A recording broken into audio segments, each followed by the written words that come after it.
Why did Cormier lose the second fight against Miocic? Was it the punches or something else? Stay tuned and find out. It's not about like the shots that you take, it's the one that you just don't see coming. And that was a great combination by Stipe off of that body shot. He threw that 1-2 right behind it. And I didn't see it. A lot of times I see punches and kind of roll with them so I don't take the full brunt of the punch, but on that one, he landed perfect. Hi, my name is Mark Leichner from MMAcoach.net, and today we're talking about why Cormier lost his second fight against Miocic. Now, the first thing that comes to mind to most people were the body punches in the fourth round that softened Cormier up and allowed Miocic to connect with that cross to the face. The other thing that comes to mind was Stipe Miocic's weight. He was lighter than ever and looked the best that I've seen him. Did that play a factor? I didn't feel like he was faster. I really didn't. But I think in some instances he maybe tired a little bit more. And I think tonight he may not have tired as much as he did prior when he was bigger. We'll get back to the weight issue later.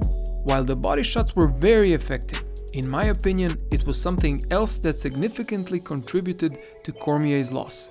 And it could have probably been avoided. When you start finding success and landing things, you just kind of fall in love with it. The problem is I was going and he was hitting me, but then I didn't feel that much. That was the strategy.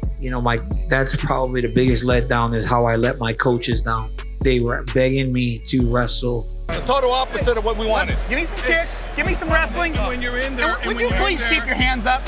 And that's probably the most disappointing thing, is that I didn't do what I was trained to do, and I feel like I let my coaches down. Tonight, I actually paid the ultimate price for not listening. This was the number one reason he lost. He didn't use his wrestling and ground control like he usually does. Does that mean he fought badly? No, he fought a great fight and actually landed more significant strikes than Miocic. But why test yourself against such a striker if it's not necessary? MMA is dangerous as it is, and he didn't need to place himself in more danger by striking too much with Miocic. He even started to hand fight from distance like Jon Jones does, and even found success by doing it, but that was not wise. Even though he hit Miocic many times, he was getting tagged himself, which was unnecessary.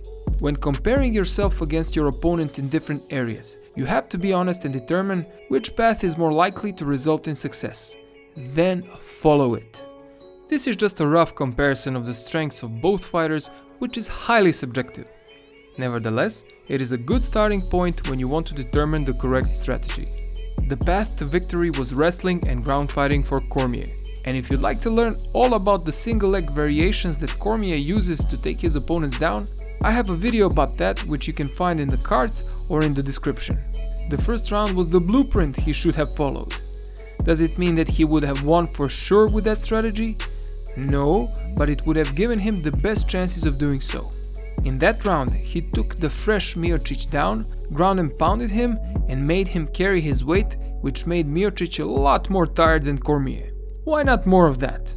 Instead, he allowed it to turn into a tit-for-tat dogfight, which Miocic was better equipped to win. One of the factors that contributed to this was Miocic's increased endurance because of his reduced weight, which allowed him to win the dogfight. And of course his solid chin and striking ability. Once again, both fighters did a fantastic job. The fight was awesome, but the strategy was not there for Cormier. This should serve as a cautionary tale for fighters of all levels, not just high-level ones. And yes, it happens that a grappler can outstrike a striker or vice versa, meaning that a fighter can win in an area where he's not supposed to win on paper. Jon Jones made a career of that. But as a general rule, when fighting against elite opponents, you need to minimize risks and use every opportunity and advantage that you have in order to win.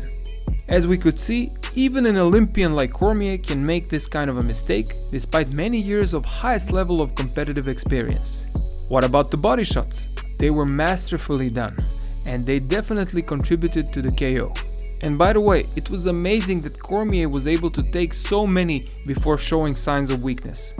Would you like me to make a video about body shots? Let me know in the comments below.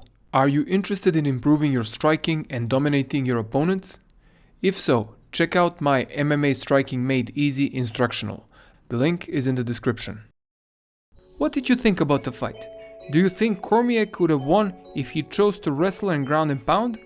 Let me know in the comments below. If you like this video, like it and share it, and you can also subscribe to my channel. And if you like to take your MMA training further, check out my instructionals. My name is Mark Leichner from MMAcoach.net, and I will see you again very soon.